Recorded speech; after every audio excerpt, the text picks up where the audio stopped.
Obrigado. Gente, graça e paz, sem delongas, Mateus capítulo 4.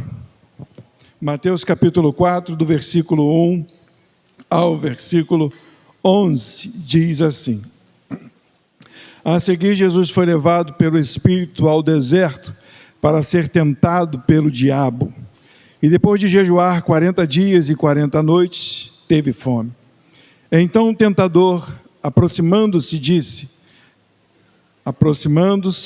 disse a Jesus: Se és o Filho de Deus, mande que estas pedras se transformem em pães. Jesus, porém, respondeu: Está escrito, o ser humano não vive só de pão, mas de toda a palavra que procede da boca de Deus. Então o diabo levou Jesus à cidade santa, colocou-o sobre o pináculo do templo e disse: Se você é o Filho de Deus, jogue-se daqui, porque está escrito: aos seus anjos ele dará ordens ao seu respeito, e eles o sustentarão nas suas mãos, para que não tropeces em alguma pedra. Jesus respondeu: Também está escrito: Não ponha à prova o Senhor seu Deus. E o diabo ainda o levou a um monte muito alto, mostrou-lhe todos os reinos do mundo e a glória deles, e disse: Tudo isso te darei, se prostrado me adorar. Então Jesus lhe ordenou: Vá embora, Satanás, porque está escrito: Adore o Senhor seu Deus e preste culto somente a Ele. Com isso, o diabo deixou Jesus, e eis que vieram os anjos e o serviram. A ti, Jesus, toda honra, toda glória e todo poder. Bem, esse é um texto muito falado, muito lido, muito pregado, e é um texto formidável, formidável. Ele tira muitas dúvidas nossas, e acrescenta muito entendimento espiritual. Bem, primeiro, a gente precisa entender por que Jesus foi tentado. A gente vai desfrutar bem desse texto. Vocês fiquem com as suas Bíblias abertas em Mateus capítulo 4, e nós vamos colocar na tela os outros textos que vão ser lidos. Mas não sai desse texto não, por favor. Por que Jesus foi tentado? Para que essa necessidade de Jesus ser tentado? Jesus não é o Filho de Deus? Jesus não veio de Deus? Jesus não foi a obra do Espírito Santo? Jesus não foi a promessa? Para quê? Qual a motivação? Qual a necessidade da tentação de Jesus? Primeiro, porque está escrito. Porque está escrito. Entendam, nosso Deus não é mentiroso. Nosso Deus não é mentiroso. Já falei para vocês, Deus tem todo o domínio na eternidade de todas as coisas, não tem? Ele é passado, Ele é presente, Ele é futuro. Tudo está nas mãos de Deus. Se Ele sabe quem é, quem não é, o que é e o que não é até o final, para que então permitir que as coisas aconteçam? Para quê? Porque Ele não é mentiroso, porque Ele disse que iriam acontecer. E se Ele interrompe no meio do caminho, Ele não é um Deus a quem a gente deve confiar. Simples assim. E se Ele disse que vai assim até o final, vai assim até o final, dizendo tudo como vai ser no final. Ele não é mentiroso. Então, Ele disse que Jesus padeceria, o Messias padeceria, e o Messias sofreria algumas consequências. Então, por que Jesus foi tentado? Porque está escrito. Simples assim. Abre comigo. Apocalipse, capítulo 13, versículo 8. Olha que coisa legal. Diz assim: E ele será adorado, está falando da besta, do anticristo. E ele será adorado por todos que habitam sobre a terra. Aqueles que desde a fundação do mundo,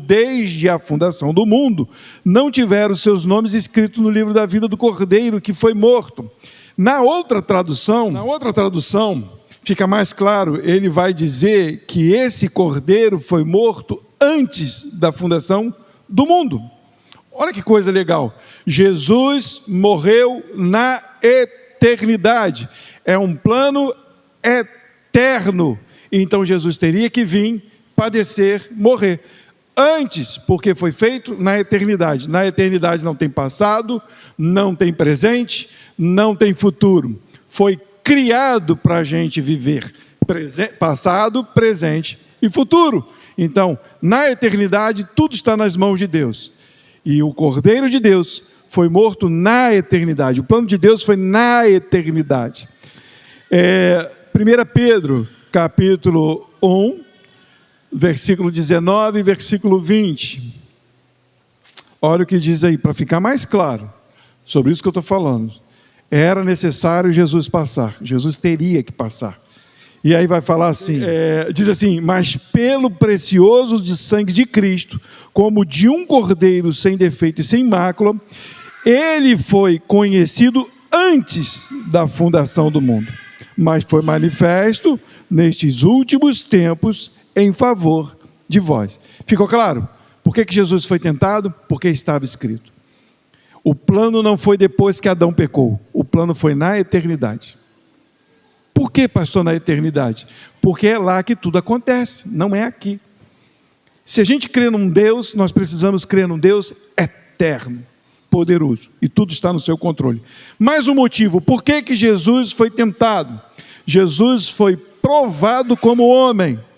Então Jesus precisava ser provado como eu e você. Você é um ser humano, o que você passa? A gente veio falando, né, no carro, né, de coisas de angústia. Qual o ser humano que não fica angustiado? Ainda mais hoje em dia com o celular na mão. Pelo amor de Deus, a gente entra em angústia. Quem não casou ainda, precisa do marido, e morre. E aí o primeiro que aparece, pronto, acabou-se. Por causa da angústia. Mas nós, seres humanos, somos assim. Jesus passou por tudo isso. Jesus precisou ser provado nessas coisas, em dor, em sofrimento.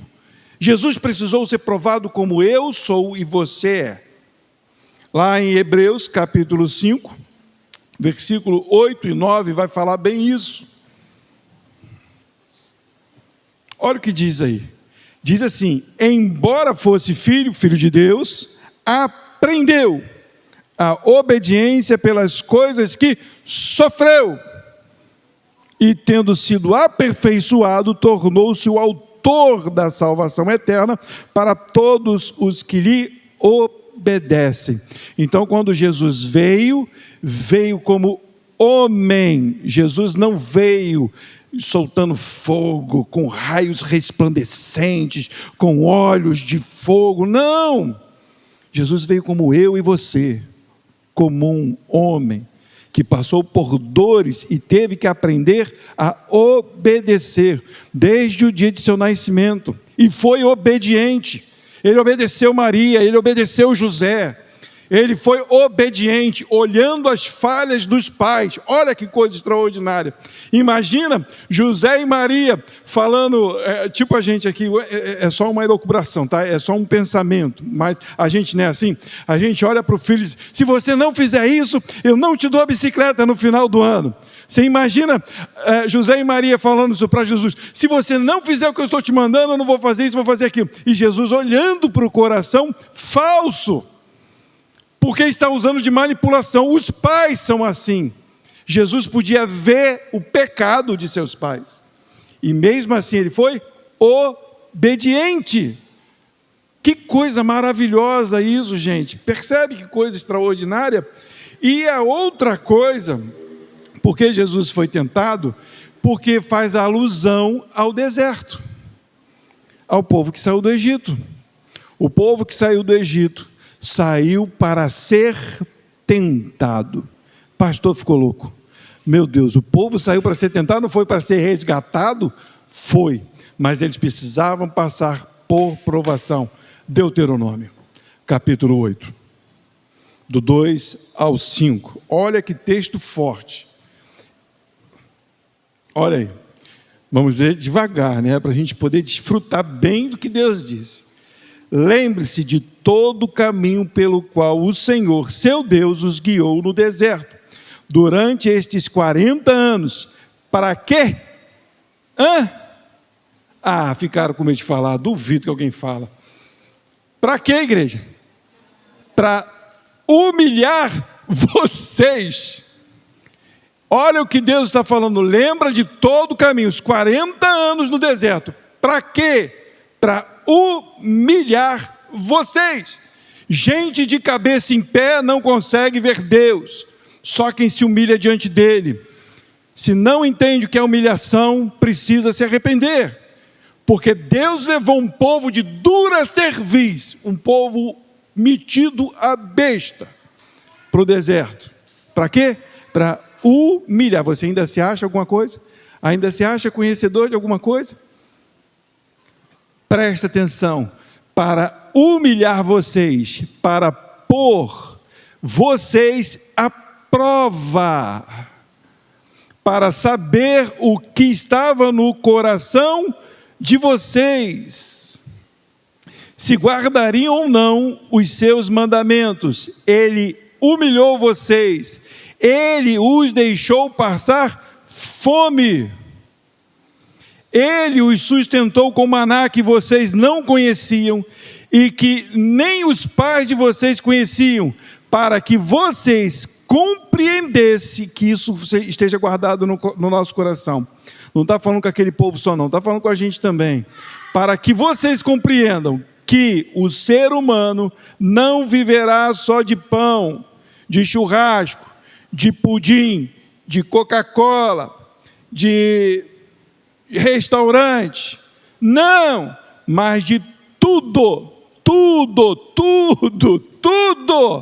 o que procede da boca do Senhor.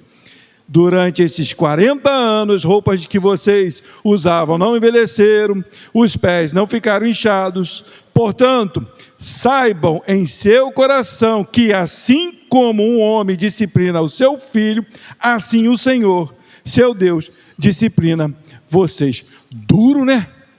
Duro, mas Deus tirou um povo para fazer um povo que primeiro se humilhasse, para que entendesse que quem cuida de nós é o Senhor, não é o seu braço, não é a sua força, não é o que você acha, é o que Ele faz.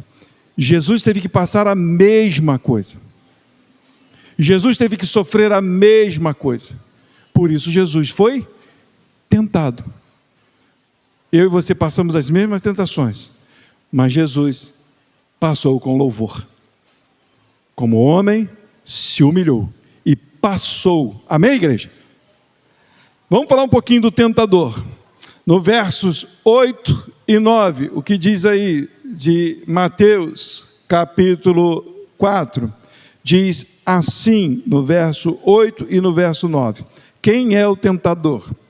O diabo ainda levou Jesus a um monte muito alto, mostrou-lhe todos os reinos do mundo e a glória deles, e disse: tudo isso te darei, se prostrado vocês me adorar. Quem é o tentador? O tentador, ele percebe, alguém que se diz Deus, ele é alguém que diz ter glórias, ele é alguém que tem um império. Só que esse que se diz ser Deus é um Deus falso. A sua glória é falsa e o seu império é caído. Então o que Satanás faz? Ele mostra algo que ele tem que não prospera, algo que ele tem que não tem fundamento, algo que ele quer dar para nós que não vai ser eterno. O que o diabo faz? Leva Jesus a ver a glória do mundo, uma glória mundana, uma glória falível, uma glória caída. Por quê? Porque ele também é caído. Então o que o diabo é? Primeiro, o diabo é um mentiroso. Abre aí João, capítulo 8, versículo 44.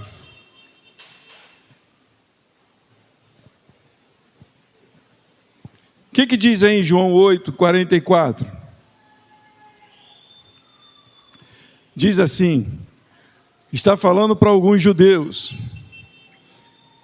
Olha como é que o diabo ele é. João 8:44, vocês são do diabo, falando para alguns judeus, que é o pai de vocês, e querem satisfazer o desejo dele. Ele foi assassino desde o princípio, e jamais se firmou na verdade, porque nele não há verdade. Quando ele profere mentira, fala do que lhe é próprio, porque é mentiroso e pai da mentira. Percebe? Se Satanás coloca para a gente coisas deste mundo, o que ele está fazendo? Mentindo.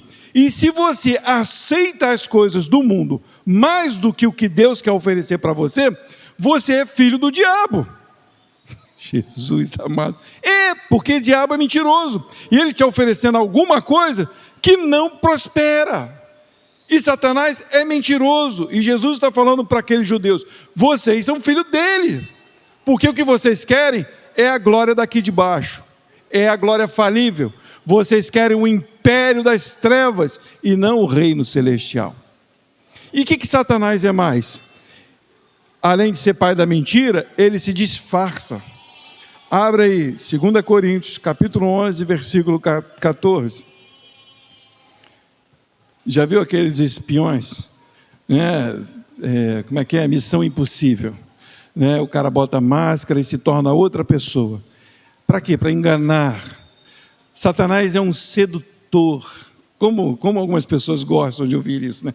Sedutor. O que é um sedutor? É um malandro. Ele quer te envolver. É igual aquele camarada que seduz uma mulher, promete tudo para ela, casa com ela e no final ele mete o pé, deixa ela lascada. Esse é o sedutor, é o mentiroso. Esse é o diabo. E às vezes algumas pessoas estão como essas mulheres, seduzidas pelo que o diabo quer mostrar, pela fartura do mundo. E estão admiradas pela malandragem, por aquele filme de Hollywood onde o sem vergonha é o adorado, onde o ator mais promíscuo é aquele mais admirado. E no final do filme se coloca flores para você cair na ideia de que aquilo é legal. Mas não, é mentira, é sedução, é para te levar à traição, é para te levar à morte. A Bíblia vai dizer em 2 Coríntios capítulo 11, versículo 14, e não é de admirar, porque o próprio Satanás se disfarça em anjo de luz. Esse Satanás foi tentar o nosso Senhor, e ele se disfarça. A gente precisa ficar atento. Qual é o desejo do teu coração? Aonde você está firmado? O que tem te seduzido? Jesus não é sedutor. Ele é irresistível por causa da sua graça, mas ele não é sedutor, ele não te engana, ele não te engambela, ele não mostra mentira, igual o mundo gospel. Vem para Jesus e amanhã está tudo bem. Vem para Jesus que vai dar certo. Vem para Jesus e o seu mundo vai ser colorido. Vem para Jesus e você vai ter dinheiro no bolso. Não! Jesus te mostra o mundo em que vivemos. E te mostra que passaremos por lutas. Mas Satanás vem como anjo de luz para enganar você e enganar a mim. Ele é um sedutor, ele se disfarça. E o pior, a gente estava falando hoje aqui, ele se alimenta, falando hoje na reunião, antes de começar o ensaio, ele se alimenta das distrações e das fraquezas. Satanás se alimenta das distrações e das fraquezas. 1 Pedro, capítulo 5, versículo 8. Olha o que diz aí. Sejam sóbrios e vigilantes. O que acontece com um bêbado? Está fraco, porque ele está viajando na batatinha, né? Não sabe de nada que está acontecendo, ele está doidão, encheu a cara, está bêbado, então não percebe nada, fala um monte de bobagem. Quem Satanás procura? Aquele que não está sóbrio, aquele que está feliz com o mundo, festeja tudo, quer tudo. E ele diz, e vigilantes. Quem está distraído é iludido por Satanás. Ele vai dizer, o inimigo de vocês, o diabo, anda em derredor como um leão que ruge. Ele ruge, cuidado com esse negócio. Jesus não fica rugindo por aí não, hein? Jesus não, ele está com olhos de fogo, pés como latão reluzente, em sua coxa está escrito Reis dos Reis, Senhor do Senhor, e quando ele vier, ele vai vir consumir. Ele não fica rugindo procurando ninguém não, para devorar não. Jesus não. Agora o diabo fica rugindo, esperando o quê? Procurando alguém para devorar. Ele espera alguém estar distraído, ele espera alguém estar enfraquecido. Como a gente se distrai? Como a gente fica enfraquecido? Quando a gente observa e ama as coisas do mundo e não se humilha diante de Deus. Foi assim que Jesus foi tentado. E você acha que você não vai ser tentado da mesma forma? A Bíblia fala lá em João, capítulo 3, versículo 8, o vento sopra onde quer. Percebe? Você ouve o barulho que ele faz, mas não sabe de onde vem, nem para onde vai. Assim é o quê? Todo que é nascido do Espírito. Se você é nascido do Espírito, e Jesus foi levado pelo Espírito para ser tentado, você é nascido, o Espírito vai te levar para onde? Ninguém percebe isso, né? Se eu me converti, e o Senhor quer tratar a minha vida, porque eu sou filho, o Espírito vai me levar à obediência. Então vou passar por tentações e por provações, porque foi assim com Jesus. Sejam fortes, não se distraiam. A igreja não pode se distrair, a igreja não pode ficar embebecida com esse mundo. A igreja tem que se fortalecer no Senhor e no seu Espírito, porque Satanás está como leão rugindo e tem dragado a muitos, e não são poucos, e muitos que têm vindo à igreja, porque ainda estão iludidos com a farra gospel deste mundo, com os manipuladores deste mundo, com as fantasias evangélicas deste mundo, e não com o poder de Deus, e não se humilham diante dele. Olha o que diz mais, ele seduz, já falei, está lá em Apocalipse capítulo 12, versículo 9, ele é um sedutor, e vai falar um pouco mais disso nesse texto, em Apocalipse capítulo 12, versículo 9, e foi expulso o grande dragão, a antiga serpente, que se chama Diabo e Satanás, o sedutor, e na outra versão é o enganador, aquele que enganava as nações, o sedutor de todo mundo. Ele foi atirado para a terra e com ele seus anjos. Satanás veio a este lugar, para quê? Para seduzir, igreja, para enganar. Tem gente, eu já ouvi assim, eu não gosto de falar do diabo. Então rasga a Bíblia, porque a Bíblia fala dele. O pastor tem que falar de prosperidade, tem que falar de códigos, de chaves, para a gente poder crescer. Está aqui a Bíblia nos ensinando como vencer Satanás. Como? Da mesma maneira que Jesus venceu. É a única fórmula, é o único entendimento. Se vivermos pelo Espírito, andemos por Ele. Essa é a notícia boa do Evangelho. Olha o que está escrito em Apocalipse capítulo 2, versículo 10. Eu digo, meus irmãos, não fujam das provações, não fujam. Não diga porquê, diga Deus me ajude a passar por elas. Você vai crescer, que você seja cheio do poder de Deus. Lembra dos apóstolos, lembra desses homens, e olha para Jesus. Olha o que diz aqui, capítulo 2, versículo 10. Não tenha medo dessas coisas que você vai sofrer. Isso aqui não é Antigo Testamento, é Novo Testamento. É Jesus falando com a sua igreja. Não tenha medo das coisas que você vai sofrer. Eis que o diabo está para lançar algum de vocês na prisão. Vai lançar alguns. Não tenha medo você, mas ele vai lançar alguns. Percebe a leitura? Para que vocês, alguns vão ser lançados, para que vocês sejam postos à prova e passem por uma tribulação de 10 dias. E ele vai dizer: ser fiel até a morte e lhe darei a coroa da vida. Foi o que foi dito aqui na palavra de abertura. O que importa é o final. Agora é resistir, agora é lutar, agora é vencer em Cristo as provocações de Satanás.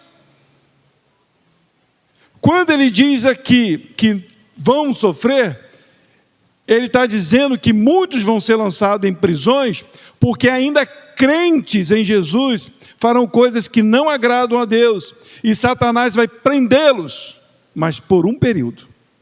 Quando se fala em 10 dias, quer dizer um período, por um tempo.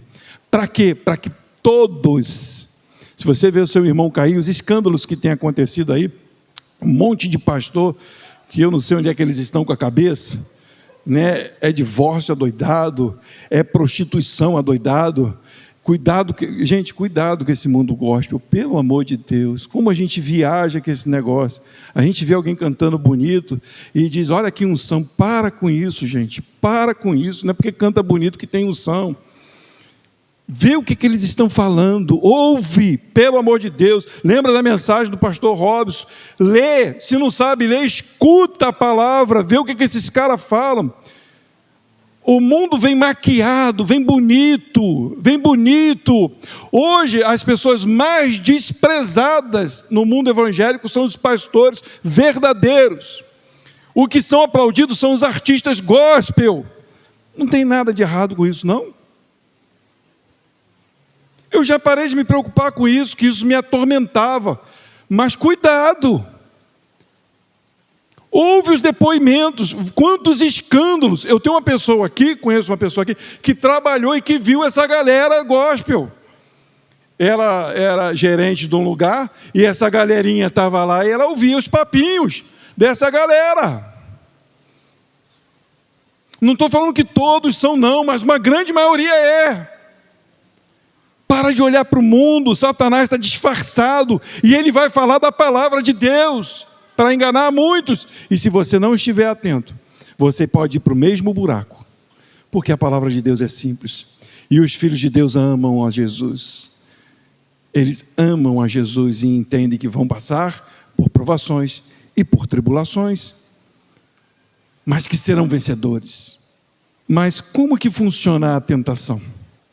No versículo 3 e no versículo 6, vai falar assim, lá de Mateus: então o tentador aproximou-se e disse a Jesus: se és o Filho de Deus.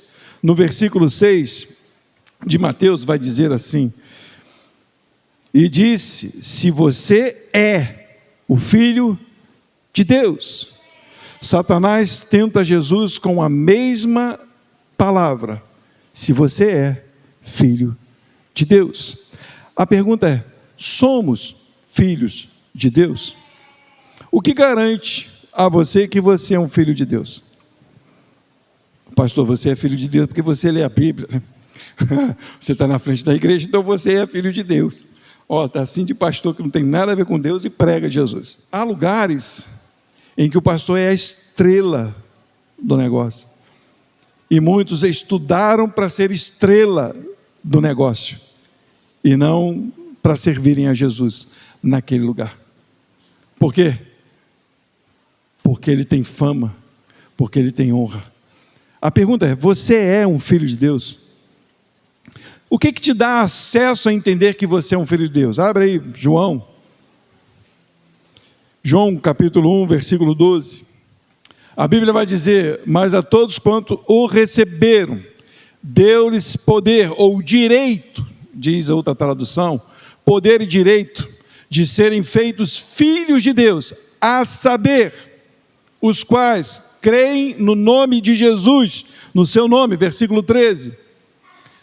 os quais não nasceram, não nasceram da vontade de papai e de mamãe, não nasceram por vontade própria, não nasceram porque acharam a igreja legal, nem da vontade da carne, nem da vontade de homem, mas nasceram pela vontade de Deus. Filhos de Deus nasceram em Deus, foram selados pelo Espírito de Deus. Se nasceram em Deus, creem no nome de Jesus. O que é crer no nome de Jesus, pastor? É estar submisso à vontade dele. Quem não está submisso à vontade de Jesus, não é filho de Deus. É simples assim. É dizer Deus, por isso nós oramos em nome de Jesus. Nós começamos um culto em nome de Jesus, porque nós estamos falando, é o Senhor quem dirige este culto. Quando nós falamos que seja feita a tua vontade em nome de Jesus, nós estamos dizendo que o Senhor reaja de acordo com o que o Senhor quer, porque nós estamos abalizados em Jesus. É no nome dele, não é no meu nome, não é na minha declaração, é debaixo da autoridade dele. Então, a tentação vai te levar a perceber quem você é. Primeiro, você é filho de Deus. A gente precisa entender que o filho de Deus, primeiro, é Jesus. E é nele que eu consigo vencer a tentação. Por quê, pastor? Porque lá em João,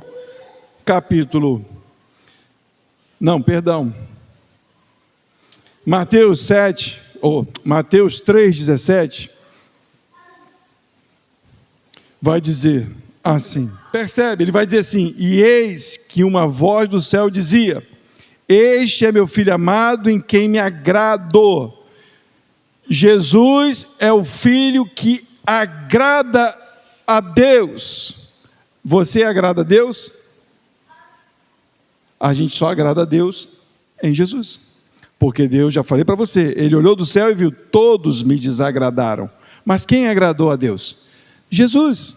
E aí ele vai falar lá no capítulo 17 de Mateus, versículo 5, ele vai dizer assim, falava ele ainda quando uma nuvem luminosa os envolveu, e eis, vindo da nuvem, uma voz dizia, este é meu filho amado, em quem me agrado, escutem o que ele diz.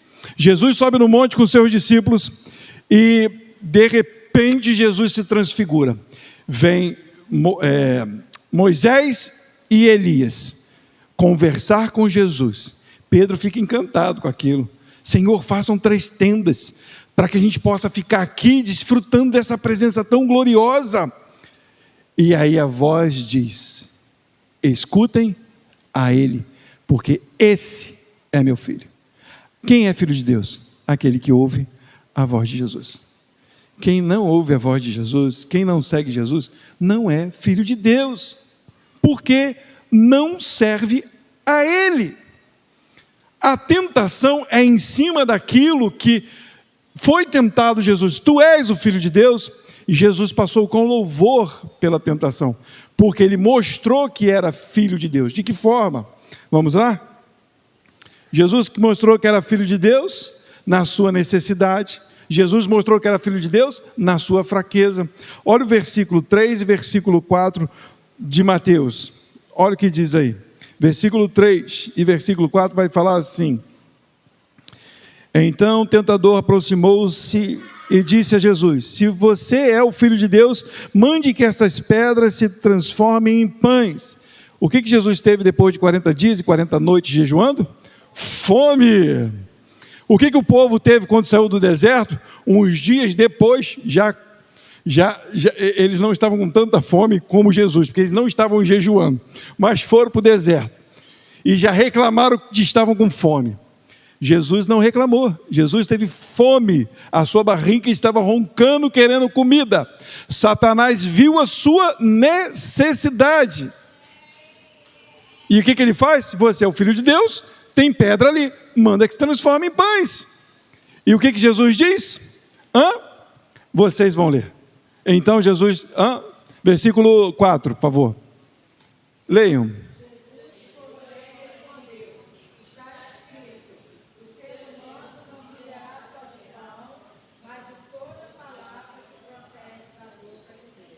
Percebe? O ser humano não vive das suas necessidades, vive daquilo que sai da boca de Deus. Mas a Bíblia diz que nenhum justo mendigaria o pão, porque Jesus está na gente. Esse é o pão que a gente não mendiga.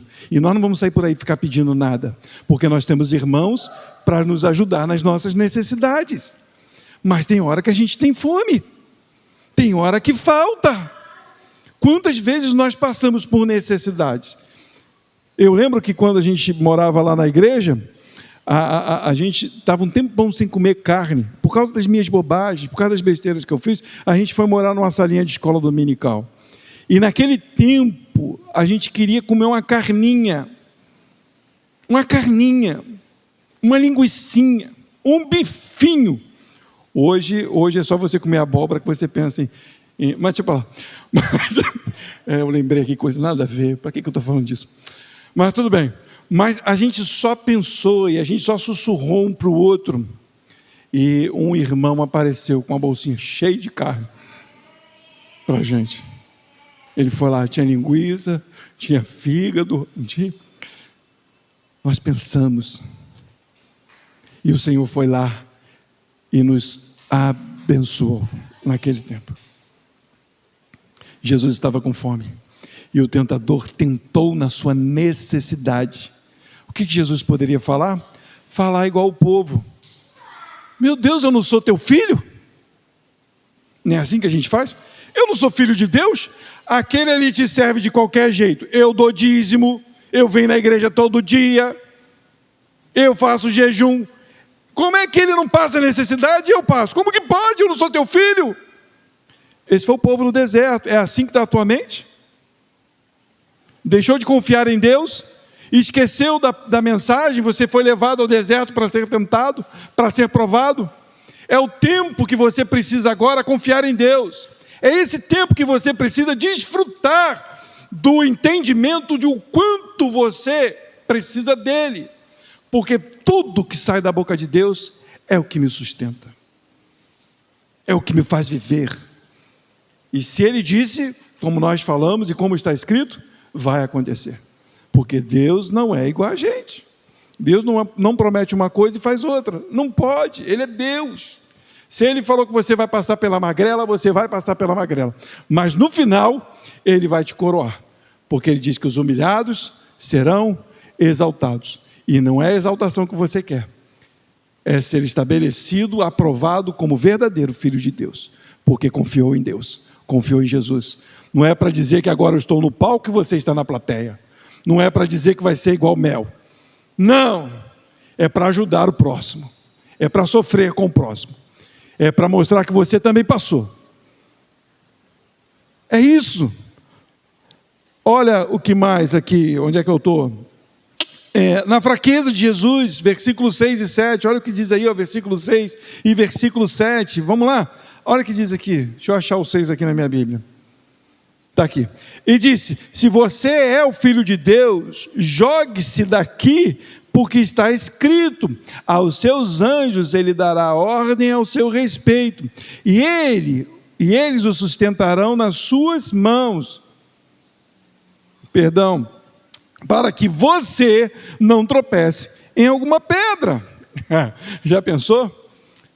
Deus, vou me lançar, eu vou me jogar, o Senhor tem que provar agora que eu sou teu filho. O povo saiu do deserto e ficou com sede, e aí Deus disse a Moisés, vai lá e fere a rocha. Moisés foi lá e feriu a rocha e saiu água, mas o povo murmurou. Será que Deus está com a gente mesmo? Eles tentaram o Senhor, e é assim que nós fazemos às vezes. Será que Deus está com a gente mesmo? Será que é de verdade mesmo? Por que eu estou passando por essa situação? Deus teria que estar comigo. E aí o que Jesus disse para eles? Jesus respondeu, também está escrito, não ponha à prova o Senhor, seu Deus. Se eu não tenho, eu não faço. Se deu errado, eu não julgo a Deus. Nunca, jamais, Ele é Deus. Eu converso, eu clamo, eu me humilho diante de Deus. Porque todos que recebem a Deus entendem que Ele é Senhor, porque estão ligados ao nome de Jesus.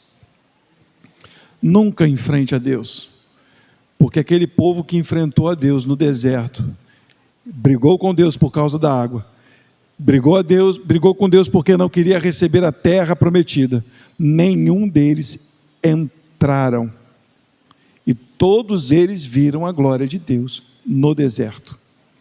Todos eles cantaram: eu vejo a glória do Senhor hoje aqui. Eu vejo a glória do Senhor hoje aqui. E a presença dele estava lá. E a presença estava, mas ninguém entrou. Só Josué e Caleb. Porque creram, porque acreditaram. Onde é que você está? Você é filho de Deus? Se submeta a Ele. Passa pela luta como um guerreiro. Nós somos uma igreja militante. Nós não ainda somos a igreja triunfante. Quando estivermos no céu, nós triunfaremos. Mas agora precisamos militar, precisamos lutar. Não é com espada, não é com um punho, não são com palavras duras, mas sim com a palavra de Deus e com a humilhação diante do Senhor. E Ele nos exaltará. Olha aí o capítulo 9 e 10, versículo 9 e versículo 10. Já estou quase terminando, tá bom, igreja? Olha o que diz aí nesse texto. Disse Satanás a Jesus: tudo isso te darei, se prostrado você me adorar. Então Jesus lhe ordenou: vá embora, Satanás, porque está escrito: ao Senhor seu Deus, adore o Senhor seu Deus, e preste culto somente a Ele. Eu acho muito legal isso. Enquanto estava na fome, estou com fome. Enquanto estava no se lançar, Jesus está simplesmente combatendo. Mas quando se fala em prostrar-se, sai. O pão é nosso, o Pai é nosso, mas a glória é de Deus. Ninguém pode me mandar se prostrar diante de ninguém. Mas sabe como que Satanás queria que Jesus se prostrasse? Diante de uma glória falsa, de um império caído. E nós às vezes nos prostramos, vindo para a igreja às vezes. Toda vez que eu olho o mundo, admiro o mundo e olho todo esse manjar que Satanás oferece e digo: eu preciso, eu quero, não posso viver sem, você está adorando. A palavra adoração, ela tem duas conotações no Antigo Testamento: avodar e charrar, quer dizer trabalhar ou se prostrar. Quando você adora a alguma coisa, você se prostra e você serve a essa coisa. Quando nós fomos conquistados por Deus, que Ele nos tirou das trevas e tirou aquele povo do Egito, disse: eu sou o seu Deus. Ele disse: adore a mim, porque eu resgatei vocês. Então a adoração está em agora se humilhar diante de Deus e servi-lo para todo sempre. É isso que Satanás disse a Jesus: preste serviço a mim, se prostre a mim, seja meu filho, seja meu servo. Foi isso que Satanás disse para Jesus. Jamais sai, porque só o Senhor adorarás. O teu coração, aonde está? O meu coração, aonde está? Com a glória do mundo? Com os manjares do mundo? Com aquilo que as pessoas querem te oferecer? Se está em Jesus, adore Jesus e sirva a Jesus. Se prostre. Ele conquistou. Ele não te conquistou para fazer você de escravo. Não. Ele não te conquistou para te fazer de capacho. Não! Satanás quer te conquistar para te fazer de capacho, para pisar em cima, para te seduzir, te oferecer mentira e no final limpar os pés em cima de você. Não! Jesus te resgatou, te salvou para te fazer filho amado, para que você possa glorificá-lo eternamente, sem dor, sem mancha, sem ruga, sem envelhecer, sem dor na coluna, sem dor no joelho, sem dente caindo, sem cabelo caindo, sem briga com o pai, sem briga com a mãe, sem briga com o marido. Ele te resgatou para todo sempre, para uma vida feliz e concreta. Mas no mundo é tempo de lutar, é tempo de combater, é tempo de se fortalecer na palavra de Deus, é tempo de parar com as ranhuras, parar de olhar para o mundo, parar de olhar para o seu conhecimento e olhar para Jesus, autor e consumador da nossa fé, da nossa esperança.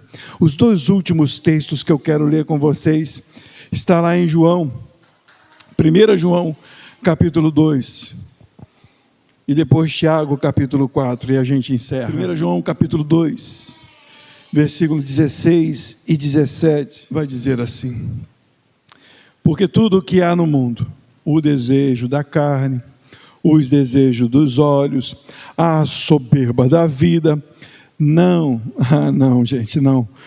procede do Pai, mas procede do mundo. Essas coisas carnais vêm daqui. Ele vai dizer, 17, ora, o mundo passa, bem como os seus desejos, mas aquele que faz a vontade de Deus permanece para sempre. Aquele que é obediente, aquele que segue Jesus, ele permanece para sempre. Tiago, capítulo 4, a partir do versículo 4, olha o que ele diz: gente infiel, a carta do homem, gente infiel, ele vai dizer, vocês não sabem que a amizade do mundo é inimizade contra Deus? Se você quer ser amigo do mundo, das coisas do mundo, em suma, você é inimigo de Deus, estando na igreja. Quantos não são inimigos de Deus na igreja? Por quê? Porque amam o mundo, ainda vem para a igreja pedir mais do mundo. Se você vem para a igreja pedir mais do mundo, você é inimigo. Não estou dizendo que de repente você esteja passando por uma necessidade, ou por algo que você sonha. Peça com humilhação diante de Deus, não peça com arrogante, porque nós não somos merecedores de nada. Ele dá se Ele quiser, se Ele não der, glória a Deus, porque Ele continua sendo Senhor da minha vida. Olha o que diz aí, está escrito, versículo 5, ou vocês pensam que é em vão que a Escritura diz, é com ciúme que por nós anseia o Espírito que Ele faz habitar em nós? Mas Ele nos dá cada vez mais graça, por isso diz, Deus resiste aos soberbos, mas dá graça aos humildes. Ele favorece aos humildes, Ele vira as costas para os soberbos, Ele dá de lado para os soberbos, mas para os humildes não, Ele dá graça, Ele faz o seu favor, Ele abençoa, diz a palavra de Deus, versículo 7, portanto, sujeitem-se a Deus, mas resistam ao diabo, e ele fugirá de vocês. Cheguem perto de Deus, e Ele se chegará a vocês. Limpe as mãos, pecadores, e vocês que são indecisos, purifiquem o coração, reconheçam a sua miséria, lamentem e chorem, que o riso de vocês se torne em pranto, e que a alegria de vocês se transforme em tristeza. Humilhem-se diante de Deus, e Ele vos exaltará. Parece duro, mas como isso é gratificante. Você já se humilhou diante de Deus? Já se rendeu diante de Deus? Por que ainda estamos com o nariz em pé? Por quê? Nós deveríamos chegar todo dia, e eu falo isso comigo todas as vezes, eu deveria sair rolando da cama, me jogar no chão, Senhor, estou aqui. Se humilhar diante dele. Nós não somos nada, mas são a esses a quem Jesus exalta. No versículo 11 de Mateus, capítulo 4, diz assim: com isso o diabo deixou Jesus, e eis que vieram os anjos e o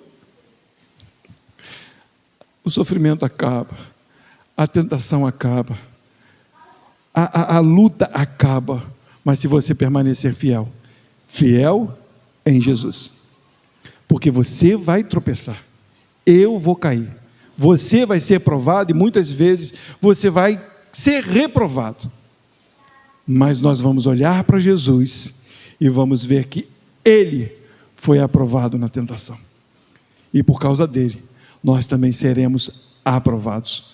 Nós vamos nos arrepender, porque quando Jesus teve necessidade, ele se humilhou diante de Deus.